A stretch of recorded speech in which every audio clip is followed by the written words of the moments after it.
नमस्कार, बहुत स्वागत है आप सभी का खास मुलाकात में। मैं हूं आपके साथ श्वेता मिश्रा अवस्थी। आज हमारे साथ बेहद खास मेहमान मौजूद हैं। हमारे साथ है किशनपोल से मौजूदा विधायक अमीन कागजी जी, जो कि किशनपोल से कांग्रेस के उम्मीदवार भी हैं। बहुत स्वागत है अमीन कागजी जी आपका हमारे इस खास शो में। पहला सवाल तो यही कि पिता स्वर्गीय सलीम कागजी की ये जो राजनीति की विरासत है, इसे कैसे संभाला आपने? देखिए, मैं बहुत सौभाग्यशाली हूँ कि उनकी एक विरासत थी। 50 साल कांग्रेस के लिए उन्होंने काम किया, लेकिन कभी इलेक्शन नहीं लड़ा उन्होंने। वो हमेशा जब भी पार्टी उनको कहती थी कि इलेक्शन लड़ना है तो वो मना कर देते थे। और तमाम शीर्ष नेतृत्व जानता था कि ये ज़मीनी कार्यकर्ता हैं, उनसे हर इलेक्शन में काम अच्छे से करते थे। क्योंकि मेरे जो दादा मरहूम अल्लाह बख्श कागजी थे, वो गांधी जी के साथ रहे।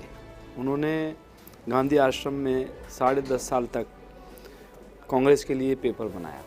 और एक इनहेरिटेंट जो कांग्रेस होती है वो हमारे परिवार में है बेसिकली। एक सफल बिजनेसमैन के तौर पर आपकी पहचान थी, हर कोई जानता था, लेकिन उसके बाद राजनीति में आना कैसे हुआ? कैसे लगा आपको कि ये इस राह में बढ़ना चाहिए आगे? एक्चुअली जो कागी साहब मेरे वालिद थे, वो राजनीति में जब जाया करते थे और सब कुछ मैं उनके साथ रहता था। हम 6 भाई हैं, मैं सबसे छोटा बेटा उनका हूँ। तो मेरे साथ सौभाग्य से मुझे ऐसा मिला कि मैं 25 साल जो थे लास्ट के उनके राजनीतिक कैरियर के, वो मैं रहा सबसे ज़्यादा उनके साथ। तो मुझे सारा राजनीतिक ये जो अटकलें, जो ये सारी चीज़ें हैं, उनसे बहुत सीखने को मिला मुझे।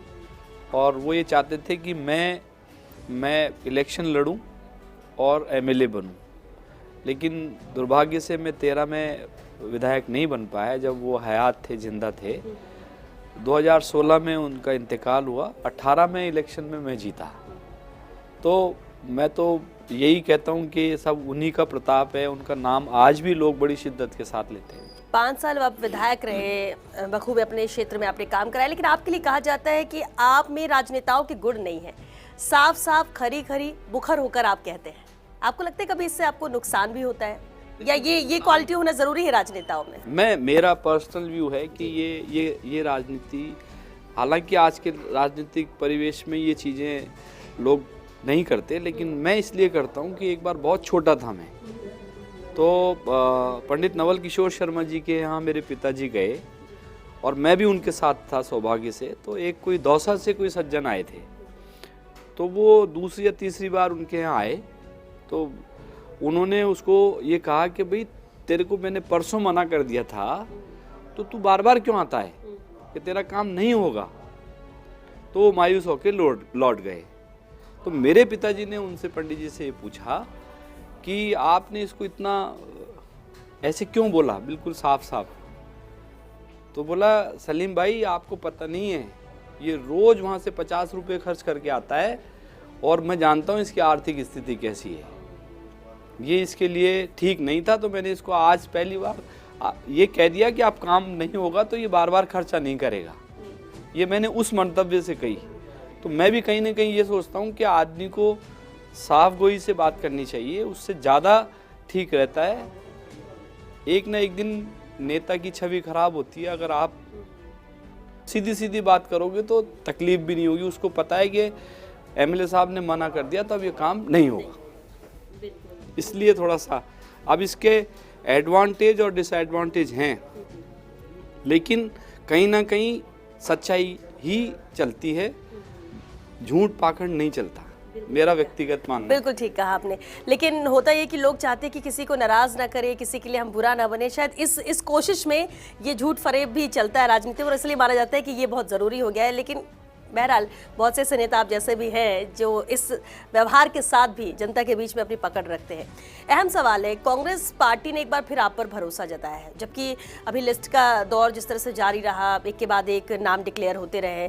कई बड़े चेहरे जिनके टिकट भी अभी तक डिक्लेयर नहीं हुई, किसी की कटी है, किसी नए चेहरों को मौका मिला, और इस बीच में एक बार फिर से आप पर भरोसा जताना, क्या वजह है? मैं जहाँ तक इस पूरे सिस्टम को समझा हूँ कांग्रेस पार्टी के, उसमें कहीं ना कहीं राहुल जी ने सर्वे कराए, एआईसीसी ने सर्वे कराए, मुख्यमंत्री जी ने सर्वे कराए, प्रदेश अध्यक्ष जी ने कराए, हमारे जनरल सेक्रेटरी इंचार्ज ने कराए।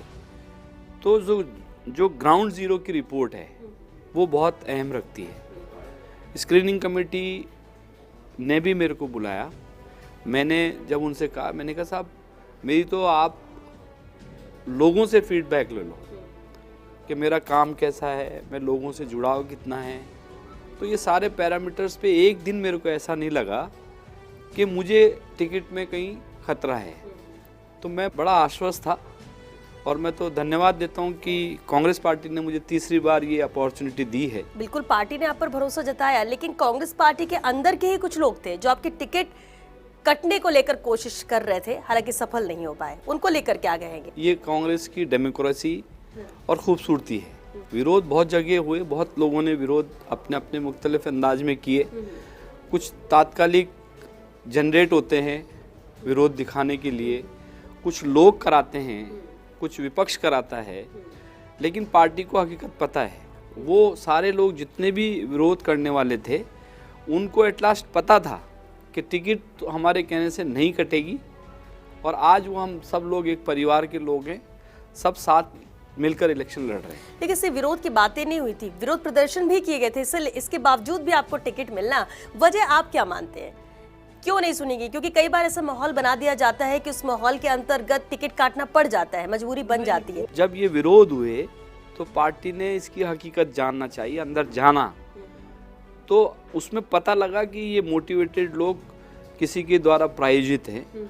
मैं आपको इसमें ज़्यादा खुलासा नहीं कर पाऊँगा, लेकिन जो आज लोग जो संघर्ष कर रहे हैं टिकट के लिए, और जो बहुत आपको पता है सारा माहौल कैसा है, लोगों ने प्लानिंग करी, प्लॉटिंग करी, बहुत लोग किशन पोल में जंप ऑन करना चाहते थे। साल भर से ये बातें चल रही थी, तो उन्होंने लास्ट में आजमाइश करके देखा कि एक प्रयास और कर लेते हैं, लेकिन वो असफल ही रहे। क्योंकि मेरा काम बोल रहा है, लोग बोल रहे हैं, जनता बोल रही है, तो पार्टी को तो सारी बात हकीकत पता ही है। बिल्कुल, और ये रियलिटी चेक और जो फीडबैक है वो भी बहुत बहुत ज्यादा important, अहमियत रखता बहुत है, important और होता उस है। आधार पर ही किसका टिकट मिलना चाहिए, कटना चाहिए, ये पार्टी तय करती है। किशन पोल के लोग नहीं थे जी। उसमें। जो प्रदर्शन था उसको कहाँ से तख्तियाँ बनी, किसने तख्तियाँ बना के दी, कौन से प्रेस से तख्तियाँ बनी, किसने पेमेंट करा, कहाँ से लोग आए, बस किसने दी, गाड़ियाँ किसको दी, ये सब यानी आप मुझे ये पता कह रहे है। हैं कि किशन पोल की और ये जनता का पार्टी को- विरोध नहीं था, नहीं, बिल्कुल ये नहीं। कुछ लोग पर्सनल दो अपने तीन इंटेंशन लोग, के साथ बिल्कुल। ऐसा कर रहे थे दो कि तीन आपको लोग नुकसान प्रायोजित हो, थे। आपको टिकट ना जी। मिले, ये कोशिश थी।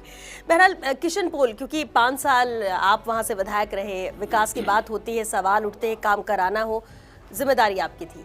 5 साल पहले का किशन पोल और आज का किशन पोल कितना बदला है? इसमें ट्रेमेंडस फर्क है। किशन पोल में बुनियादी तौर से पीछे 3 बार लोग विधायक चुनते आए बीजेपी का, और जब श्वेता जी जब बगैर काम करे किसी आदमी को 1 बार मिल जाए, 2 बार मिल जाए, 3 बार वोट मिल जाए, तो आदमी उससे उत्साह नहीं रहता उसमें, और वो उमंग नहीं रहती लोगों के प्रति, उसकी सेंसिटिविटी खत्म हो जाती है। यही हो रहा था। लेकिन हमने किशन पोल को बदला है। किशन पोल में इतने काम करे। दरबार स्कूल जो राजस्थान का दरबार के टाइम का पहला स्कूल था, वो 3-3 फीट गहरी मट्टी में दब गया था, उसमें बच्चे गर्दन नीचे करके जाते थे। हमने उसको स्कूल को नया बनाया और अंग्रेजी माध्यम कर दिया। आज उसके अंदर 800 बच्चे पढ़ रहे हैं। हमने लड़कियों की 40 साल की डिमांड थी, यहाँ आज तक किशन पोल में लड़कियों के लिए कॉलेज नहीं था, हमने उसको कॉलेज बनाया। बहुत स्मार्ट कॉलेज बन रहा है, 2 मंजिल उसकी बन चुकी थी। 11 मई को मुख्यमंत्री जी से उसका शिलान्यास कराया। इसी तरह सैटेलाइट हॉस्पिटल बन रहा है 40 करोड़ का, उसकी 2nd फ्लोर डल गई। वहाँ 250 बेडेड हॉस्पिटल है। सारे ESC CSC PSC हॉस्पिटल्स हैं, वो क्रमोन्नत हो गए, उसमें डॉक्टर्स बैठने लग गए सारे। तो आमूलचूल जो परिवर्तन हुआ है ना, उससे लोगों में एक अलग मैसेज गया है कि काम किया है और काम करेंगे। लेकिन इस बार की अगर बात करें, आपको क्यों ऐसा भरोसा है कि किशन पोल की जनता एक बार फिर से आपका साथ देगी? आपने कहा विरोध तो जनता ने किया भी नहीं, 5 साल आपने काम किए, क्या काम किए वो भी आपने बताया कि जो चीज़ें थी, बहुत वक्त से इंतजार था, वो काम किशन पोल विधानसभा क्षेत्र में हुए। लेकिन एक बार फिर से भरोसा जनता क्यों आप पर करे? देखिए, पहले तो 5 साल हमारी वर्किंग देखी है लोगों ने, और सौभाग्यशाली हूँ मैं कि जिसमें मैंने जो चाहा वो मुझे मुख्यमंत्री जी ने, सरकार ने दिया, तो मैं लोगों के काम करा पाया। और अभी भी 400 करोड़ से अधिक के वर्क ऑर्डर हो गए, ज़मीनी सतह पे उनका काम शुरू हो गया। तो लोगों में ये उत्साह इस बात को लेके कि जब ये इतने सीवरेज जैसी 270 करोड़ की योजना है, जिसमें पूरे किशनपोल का जो हमारा हिस्सा है, जो 30-30, 25-25 साल पुरानी सीवरेज लाइन है, उसको हम नवीनीकरण कर रहे हैं, उसका आज के हिसाब से हम उसको बना रहे हैं नई। तो 270 करोड़ का हमने उसका शिलान्यास कर दिया। तो लोगों को ये उम्मीद है और ये पता है लोगों को कि अगर कोई बात ऊंची नीची होती है, खुदा ना खास्ता रिजल्ट नेगेटिव आता है, तो ये 400 करोड़ के काम जो हैं वो रुक जाएगी, बीजेपी इसको रोक देगी। इसको लेकर लोग बहुत उमंग और उत्साह के साथ हैं कि ये काम, लोगों को काम चाहिए शहर में। यानी आप ये कह रहे हैं कि जो काम हुए हैं वो काम वैसे ही आने वाले 5 साल में भी हो, और जो काम चल रहे हैं वो पूरे हो, इस लिहाज से भी जनता भरोसा जताएगी और एक बार फिर से मौका देगी आपको। हमने एक्चुअली एक काम और किया है, क्योंकि जयपुर जो सिटी है, जो परकोटा है, ये हिस्टोरिकल सिटी है, यूनेस्को द्वारा अवार्डेड सिटी है, और ये गंगा जमनी तहजीब का शहर है। यहाँ शुरू में जब ये जयपुर बसा था, तब से ही यहाँ सब समुदाय के लोग रहते हैं और बड़े मोहब्बत के साथ में रहते आए हैं यहाँ पे। तो अब जो ये लोग यहाँ रह रहे हैं, उन लोगों को पता है कि हमारा रहना, हमारा यहाँ से खुशहाल होना, हमारे व्यापार को ठीक रखना, वही आदमी कर सकता है जो सबको साथ लेके चले, डिवाइड ना करे।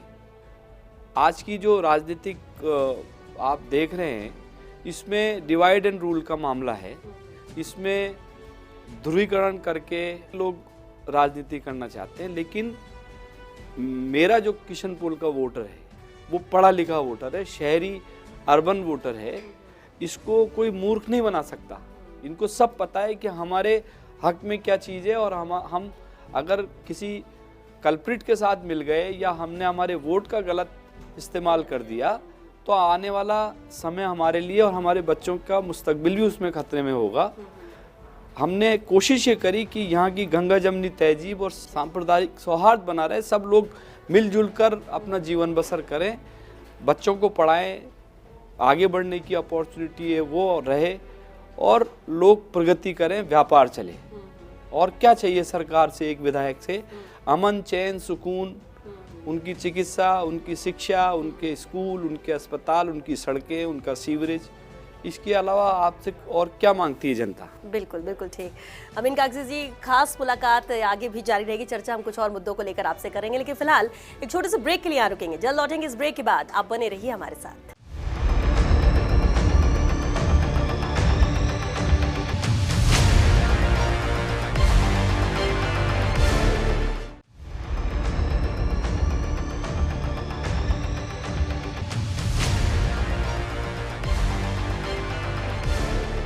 ब्रेक के बाद एक बार फिर आप सभी का बहुत स्वागत है। किशनपोल से कांग्रेस के उम्मीदवार अमीन कागजी जी, जो कि मौजूदा विधायक भी किशनपोल से हमारे साथ लगातार बने हुए हैं। अमीन कागजी जी, एक आरोप है आप पर। आरोप ये है कि आप हिंदू मुस्लिम को लेकर, उनके कामों को लेकर ऐसे पक्षपात करते। कितनी सच्चाई है इसमें? बिल्कुल असत्य है ये। यहाँ पर इतने खूबसूरत मंदिर हैं, इतने खूबसूरत मंदिर हैं, हजारों लोग दर्शनार्थी आते हैं वहाँ पे। मैं ऐसा एक माइनॉरिटी का विधायक होने के बावजूद मैंने शहर के तमाम जो बड़े मंदिर हैं उनका जीर्णोद्धार कराया। उनमें 10.5 करोड़ रुपए, 12 करोड़ रुपए से अधिक के काम मैंने कराए। आज जब वहाँ मंदिर में लोग आते हैं तो मंदिरों की काया पलट गई। तो ये बात तो लोग नहीं मानते शहर के। मैं हमेशा से ये बात कहता हूँ कि सांप्रदायिकता अगर कोई आदमी करता है तो जनप्रतिनिधि उसके बराबर खराब आदमी नहीं। मेरे पास जो लोग आते हैं, मुझे ये भी पता होता है किसने वोट नहीं दिया और किसने दिया। लेकिन मैं सबसे कहता हूँ कि वोट नहीं दिया कोई बात नहीं, लेकिन अभी संवैधानिक रूप से मैं आपका विधायक हूँ, मैं उसका भी काम करूँगा जिसने मुझे वोट नहीं दिया, और जिसने दिया है उसको तो करना ही पड़ेगा, लेकिन उसका भी करूँगा। और सारे के सारे लोगों को हमारा एक नैतिक दायित्व है इतनी अच्छी सिटी, इतने अच्छे लोग यहाँ के बेहद मोहब्बत करते हैं आपस में, उनमें खलीज डाल के उनमें बंटवारा करके हमको राजनीति नहीं करनी चाहिए, ऐसा मेरा पर्सनल मानना लेकिन है। अगर उनके जहन में कोई इस तरह की बातें डाल रहा है, आप उनसे क्या कहना चाहेंगे? क्योंकि वैसे तो माइनॉरिटीज को लेकर सवाल उठते हैं, लेकिन जो किशनपोल विधानसभा क्षेत्र है वहाँ माइनॉरिटीज मेजॉरिटी में है, दूसरे वोटर्स यहाँ पर कम है, लेकिन उनके जहन में यह आ जाता है कि कहीं ऐसा तो नहीं कि हमारा ख्याल नहीं रखा जाए या हमें इग्नोर किया जाए विधायक के द्वारा। ये एक जो डर एक है, इसके लिए क्या जवाब देंगे? देखिए, ये डर नहीं है, बेसिकली ये एक प्रोपोगंडा है। आपके क्षेत्र में एक मुद्दा भी बना था हिंदू परिवार के पलायन का, हालांकि ज्यादा दिन ये टिक भी नहीं पाया। देखिए, शायद आपको इसकी सत्यता पता नहीं है। जी। जिस परिवार का ये मकान बेचा था उसके रिश्तेदार उसके अड़ोस पड़ोस में थे, और उस परिवार की स्थिति ये थी कि 70 लाख रुपए के मकान को उसी के रिश्तेदार 50 लाख रुपए में खरीदना चाहते थे, और 3 साल से उस परिवार का 50 लाख रुपए से वहाँ पूल बना के लोगों ने उससे ज़्यादा लगा नहीं रहे थे। उसकी बेटी जवान हो गई थी, उसको शादी करनी थी, मकान बेचना बेहद ज़रूरी था, तो इन सब लोगों को बोला कि आप इसको खरीद लें, मगर पैसे नहीं बढ़ाते थे। उसने गुस्से में आके किसी आदमी को 71 लाख रुपए में बेच दिया। 71 लाख रुपए में बेचा तो ये दूसरे आदमी को रजिस्ट्री हुई तो पोजीशन लेना ही था। पोजीशन लेने के बाद इनको पता लगा कि वो बेच के चला गया। ये पलायन नहीं था। जयपुर की इसे मुद्दा बनाया गया, ये पलायन मुद्दा का नाम बनाया दिया गया है। बेसिकली हो क्या रहा है किशनपोल को, थोड़ा सा 1 मिनट लूंगा मैं, कि ये कमर्शियल सिटी हो गई। यहाँ सारी चीज़ें, एक जो हवेली है, एक जो मकान है, वो 50 साल 100 साल पहले बना था। अब उसमें परिवार 3 भाई 4 भाई के मल्टीपल फैमिलीज में कन्वर्ट हो गया। आज उसकी कीमत बढ़ गई। वो एक 400 गज हवेली के 5 करोड़ रुपए जब मिलते हैं तो वो 50-50 60-60 लाख रुपए के फ्लैट लेके सुकून से रहना चाहता है आदमी। यहाँ पार्किंग की प्रॉब्लम है, जो भारी प्रॉब्लम है। यहाँ पे कंजेशन बहुत ज़्यादा है। बच्चे स्कूल से टाइम पे जा नहीं पाते, स्कूल से आने में टाइम लगता है, बच्चों को बहुत प्रॉब्लम फेस करनी पड़ती है। तो लोग अपना जीवन शैली सुधारना चाहते हैं, इसलिए जा रहे हैं। कोई उनको बेचने के लिए प्रेरित नहीं कर रहा। लोग व्यापारी खरीद रहे हैं, वो अपने हिसाब से कमर्शियल जो हो रहा है उसमें किसी का कोई हस्तक्षेप नहीं है।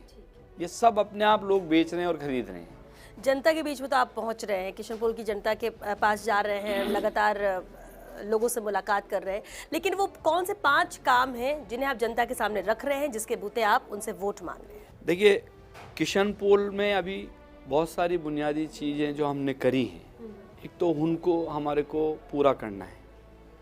दूसरा, हम चाहते हैं कि यहाँ की जीवन शैली जो है लोगों की, उसमें थोड़ा परिवर्तन लाया जाए।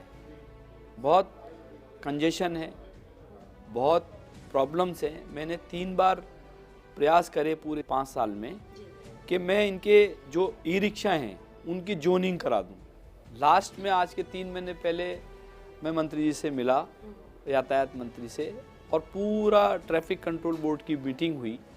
हमने उसके प्रस्ताव में उन सब लोगों ने सैंक्शन करी। पूरे जयपुर को 8 जोन में बांट दिया, जिसके हर रिक्शा के कलर अलग अलग होंगे। हमारी एक वो प्राथमिकता है कि हम ये रिक्शाओं को बंद कराएं या हम इनको कम करें। हम बेसिकली, मैं ये भी नहीं चाहता था कि ई रिक्शा का जो व्यापार, जो बेचारा ई रिक्शा चलाने वाला है, वो उसका जीवन जीने के लिए उसके रोटी पानी का संकट हो जाए। ईमानदारी से मैं नहीं चाहता था, लेकिन हम चाहते तो इसको कम भी कर देते। हम कहते भाई रजिस्ट्रेशन बंद कर दो, हम कुछ ना कुछ करते, लेकिन हमने कभी नहीं चाहा ये कि हम उन लोगों का रोजगार छीन लें। आज वैसे ही भारी संकट है, तो कहीं ना कहीं 200-400 रुपये 500 रुपये कमा के अपने बच्चों को पाल रहा है। उसका एक ही ये तोड़ था कि हम इसकी जोनिंग कर दें, व्यापार भी होता रहे, लोगों को सुविधा भी हो जाए। ये हमने करा दिया है। तो निश्चित तौर से जैसे ही हमारी सरकार नहीं बनेगी, इसको हम करेंगे। लेकिन एक ये बात सुनी कि इस बार के किशनपुर के चुनाव जीतने के लिए बीजेपी पूरी तरह से किलेबंदी कर रही है। आपको लगता है कि इसमें सफलता मिल पाएगी उन्हें? देखिए, मैं मेरी जीत को लेकर आश्वस्त हूँ, कॉन्फिडेंट हूँ, ओवर कॉन्फिडेंट नहीं हूँ। आप समझे मेरी बात। इलेक्शन के तरीके से लड़ा जाना चाहिए। बहुत ज़्यादा आशान्वित होके इलेक्शन लड़ना भी कभी कभी नुकसान देता है। हम ग्राउंड जीरो पे जाके बीजेपी के साथ मुकाबला करें और अच्छे से इलेक्शन लड़ें, हमारे काम बोलते हैं, हमारे कामों को बताएं लोगों को। लोग आने के लिए तैयार हैं। हमें शांति से इलेक्शन लड़ना है, सौहार्द के साथ इलेक्शन लड़ना है। यहाँ की तहजीब, गंगा जमनी तहजीब को ख़राब नहीं करना। हमारे को लोगों को ये मैसेज देना है कि हम आपके लिए हैं, हम आपके लिए, हम आपकी रक्षा के लिए हैं। इसको लेकर इलेक्शन लड़ रहे हैं। राजस्थान में AIMIM यानी ओवैसी ने भी दस्तक दे दी है। ऐसे में क्या मानते हैं आप, क्या लगता है आपको, मुस्लिम किसके साथ जाएंगे? आपको लगता है पे बच सकते हैं? ये सब जगह गए हैं और सब जगह के जो रिजल्ट्स हैं, आज मुस्लिम्स जितने भी लोग हैं वो लोग सब समझते हैं कि ये किस मंतव्य से आते हैं, क्या करने आते हैं और क्या करके जाते हैं। ये लोगों को अच्छे से पता है। किशनपोल की जनता के लिए क्या कहना चाहेंगे? किशनपोल की जनता को एक ही संदेश है कि हर 5 साल में इलेक्शन आते हैं और इलेक्शन में ये एक हर बच्चे का जो एग्ज़ाम है वो हर साल होता है, हमारा 5 साल में होता है। और रिजल्ट की शीट देखें, आपने क्या काम दिए थे और क्या हुए हैं, इस बुनियाद पे आप अपना मत का यूज़ करें। किस आदमी ने आपकी संकट में मदद करी कोरोना जैसे में, किस आदमी ने आपके इंफ्रास्ट्रक्चर को सुधारने की जो एक प्रक्रिया है वो जो चल रही है, हमने किशनपोल को क्या दिया और किशनपोल कैसे बेहतर हो सकता है, इस पे विचार मंथन सोच समझ करके कांग्रेस पार्टी ने मुझे तीसरी बार मौका दिया है। चलिए अमीन कागजी जी, क्योंकि जीत हार तो ये जनता ही तय करेगी, लेकिन जो कोशिशें की हैं उसमें कामयाबी मिले, परिणाम आपके हक में आए, ये हम भी उम्मीद करते हैं। इसके लिए आपको शुभकामनाएं। बहुत शुक्रिया हमसे इस बातचीत के लिए, चर्चा के लिए। चलिए इसी के साथ खास मुलाकात में आज के लिए बस इतना ही। दीजिए इजाजत, नमस्कार।